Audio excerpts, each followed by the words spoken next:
Story 1. Shadows in the Silent City. I always thought that the forest was just a collection of trees and wild animals. But I was wrong.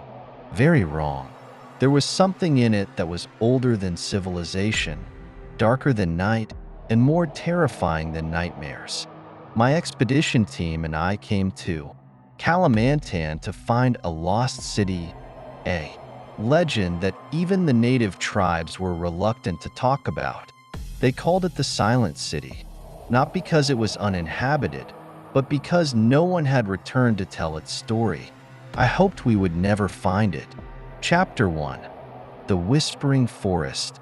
Our journey began with 5 people: me, Daika, Reno, Sarah, and Bagas.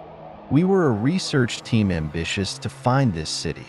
After hearing rumors from an old hunter, "Never go deeper," he said. "Many have tried. They never returned. The forest will swallow you."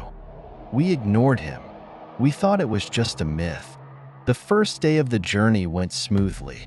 The dense forest greeted us with the sound of birds and the rustling of leaves.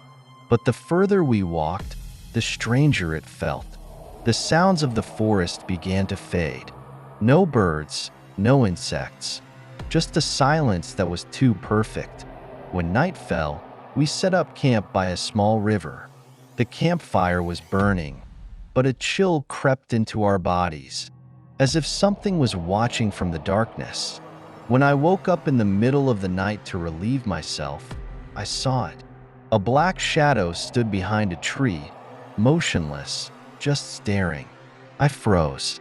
My breath caught. I wanted to scream, but my voice wouldn't come out. When I blinked, the shadow was gone. I woke Daika up, but he just yawned. "You must be dreaming, bro. Go to sleep." I tried to go back to sleep, but there was something in the forest that kept me awake. And when morning came, everything changed. On the 3rd day, we found it.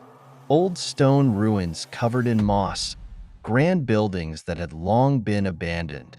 The cobblestone streets were still intact, as if time had stopped here. "We really found it," Reno whispered, his eyes sparkling with joy. But I felt something else: fear. There was a heavy air here, as if the city didn't want to be found.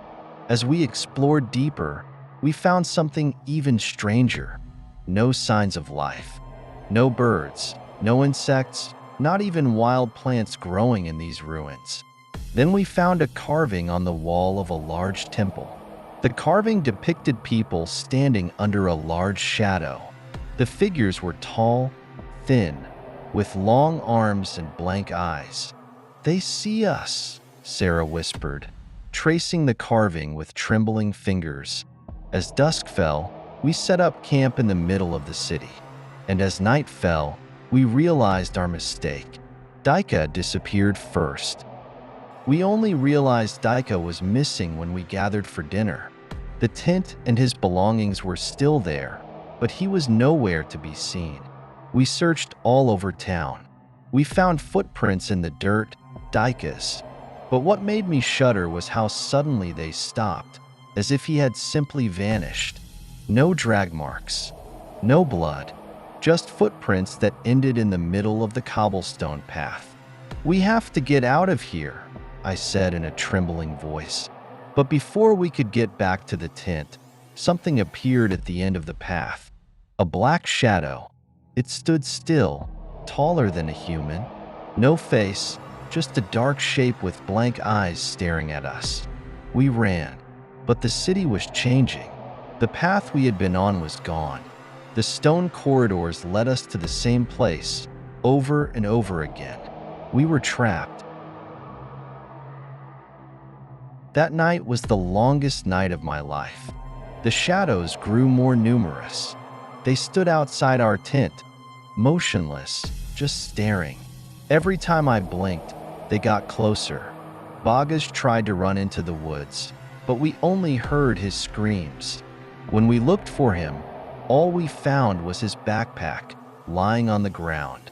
Sarah started to cry. Reno tried to stay rational, but I could see the fear in his eyes. And when I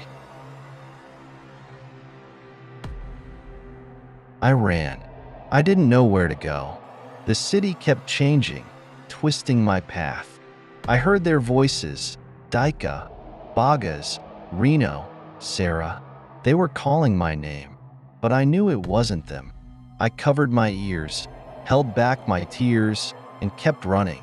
Then I saw something, a stone gate with ancient carvings. Beyond it, a dense forest was visible. The way out.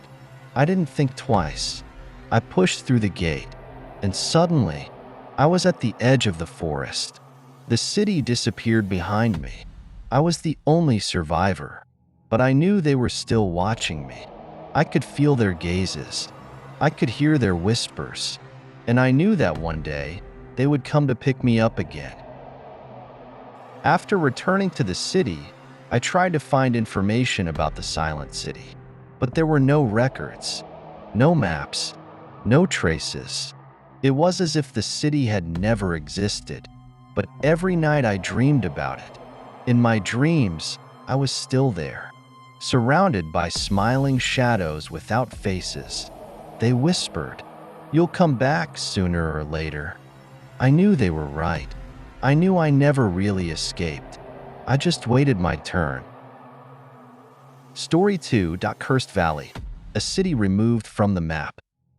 I have always been interested in stories of lost cities, but I never expected to find one. The city was called Ringanis, at least, that's what I heard from old stories. There were no maps that recorded its existence, no historical documents that mentioned when the city disappeared. It was as if the city had been erased from the world. However, I was not one to give up easily. As an investigative journalist, I felt this was the biggest story of my career. If I could find Ringanis, I could uncover a mystery that had been forgotten for decades. But I never expected that I would find more than I bargained for. I didn't just find a lost city.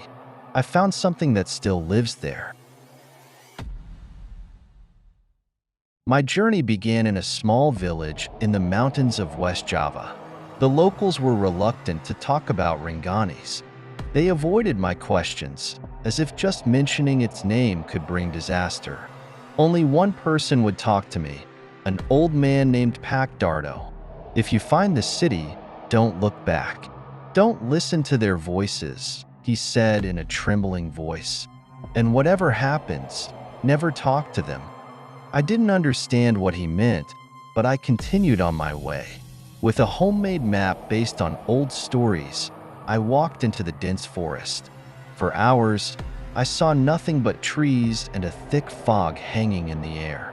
But as the sun began to set, I saw it. Behind the fog, old buildings began to appear.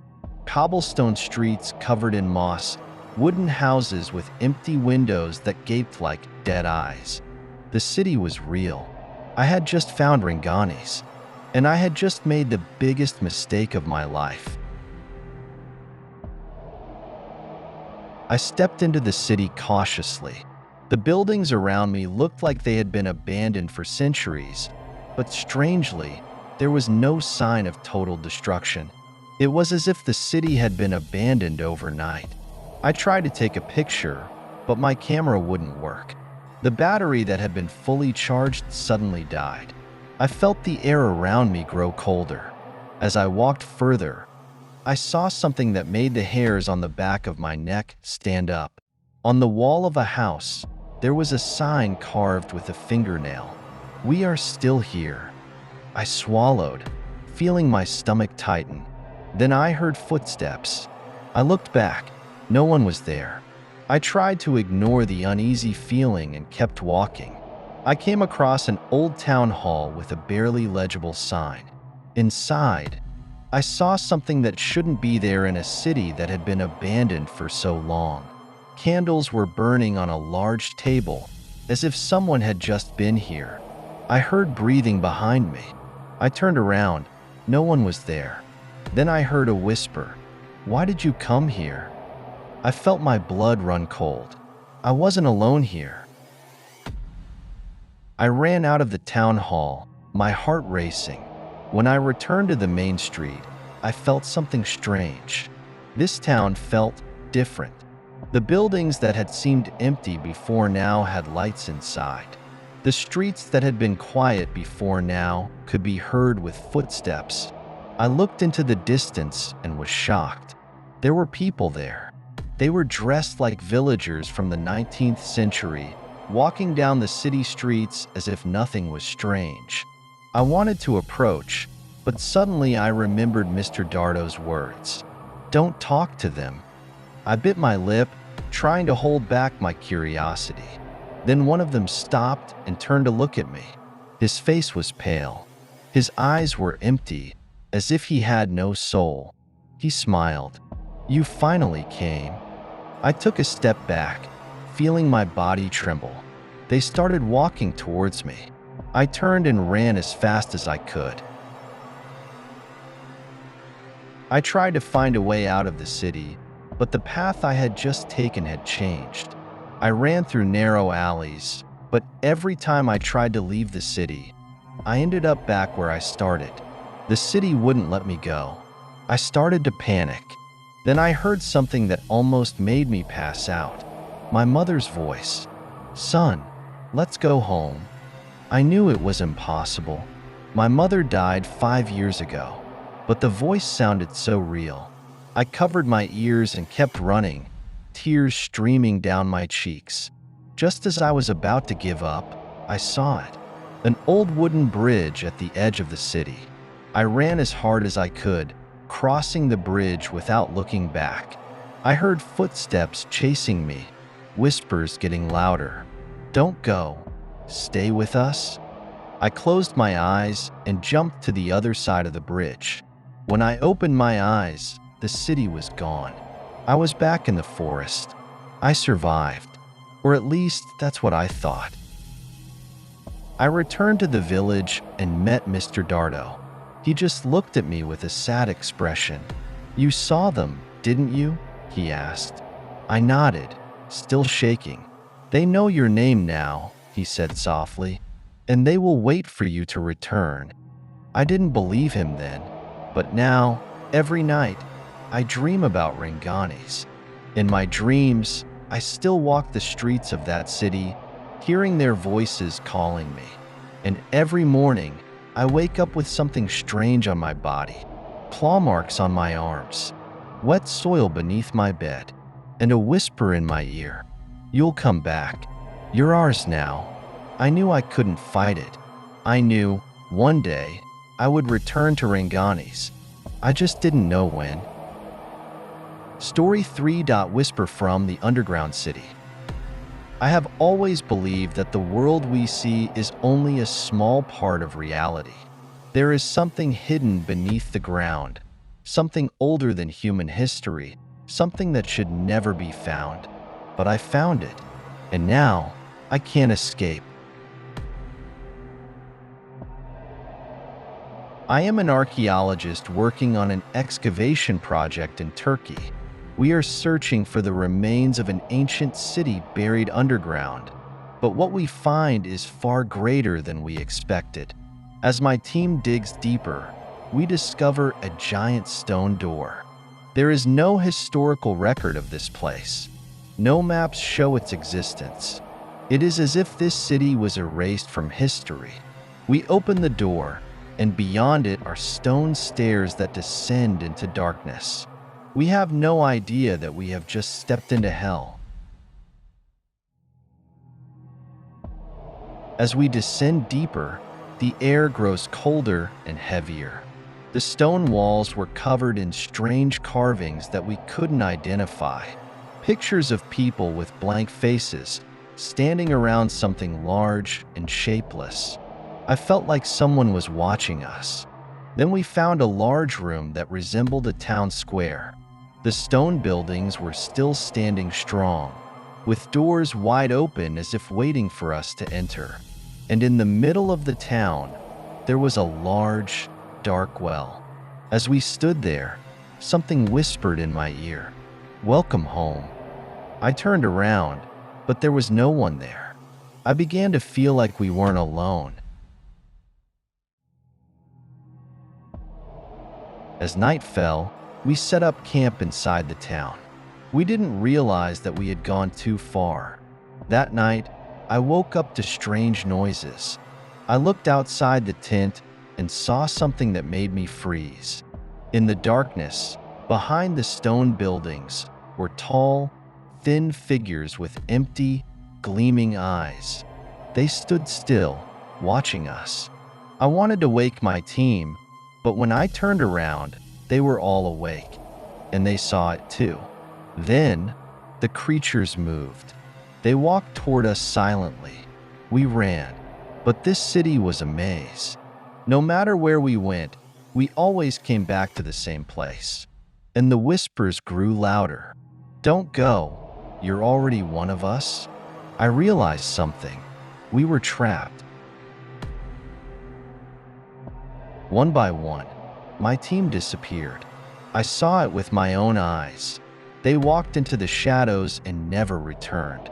I ran to the large well in the middle of the city, hoping to find a way out.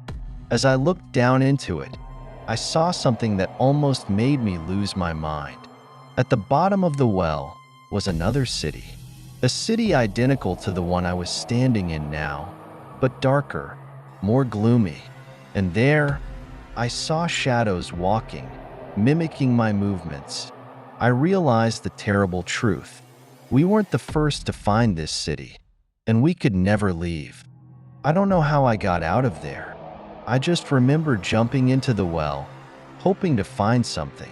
And when I opened my eyes, I was on the surface. But I knew I wasn't truly safe, because every night I heard that whisper, "You're already one of us."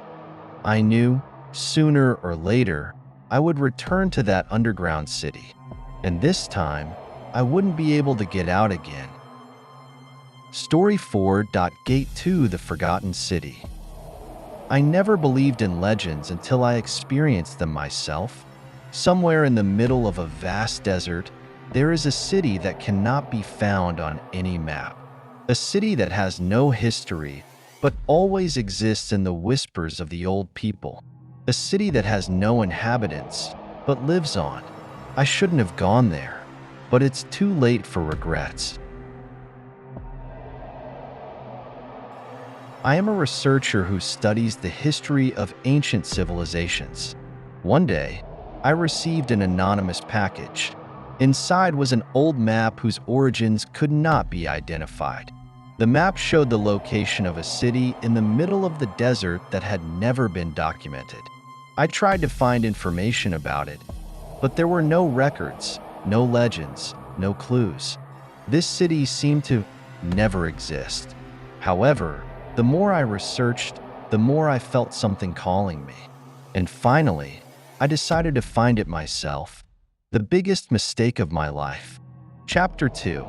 Journey to a place that doesn't exist.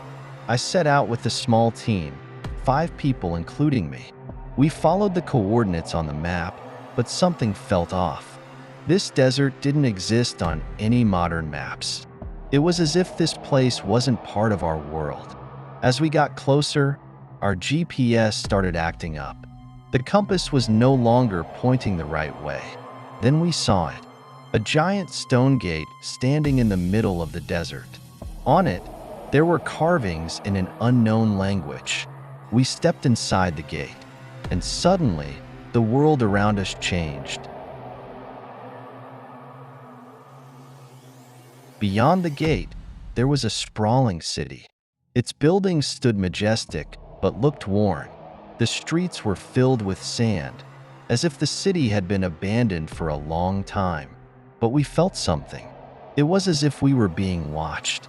We walked deeper, and I began to see things that made my heart beat faster. Shadows moved between the buildings. A black silhouette stood in the distance, silently watching us. We were not alone, and the city was not empty. Night fell, and we decided to spend the night in a large building that appeared to have once been a temple. As I tried to sleep, I heard something. the sound of footsteps outside, a whisper from the walls. I tried to ignore it until I heard my name being called. Come back. I woke up with my heart pounding. Then I saw it. A tall shadow stood in the doorway, its body elongated, its eyes blank. I couldn't move. The shadow slowly raised its hand and pointed outside. I followed the direction it pointed, and there, I saw something that made my blood run cold. A large stone statue, and the statue resembled my face. Night fell, and we decided to spend the night in a large building that appeared to have once been a temple. As I tried to sleep, I heard something, the sound of footsteps outside, a whisper from the walls. I tried to ignore it until I heard my name being called. Come back. I woke up with my heart pounding. Then I saw it. A tall shadow stood in the doorway, its body elongated, its eyes blank. I couldn't move. The shadow slowly raised its hand and pointed outside. I followed the direction it pointed, and there, I saw something that made my blood run cold. A large stone statue, and the statue resembled my face. Panicked, I woke my team and forced them to leave. However, when we returned to the stone gate, something had changed. The gate was gone. In its place was an endless expanse of sand. We were trapped. We tried to find a way out, but every time we turned around, we always ended up in the same place. The city didn't want us to leave. Then, one by one, my team began to disappear. They walked into the shadows and vanished. I ran, looking for a way out, looking for answers. And finally, I found one.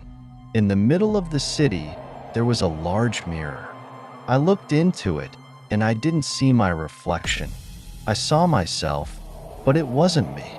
Someone in the mirror was smiling at me, and before I could scream, he pulled me in. I don't know how I got out. All I know is that I'm back in the real world. But something was different. My reflection didn't always follow my movements. Sometimes I saw it smile at me. Sometimes I heard whispers from inside the mirror. And every night I dream about that city because I know one thing for sure. I never really left. And someday I'll be back.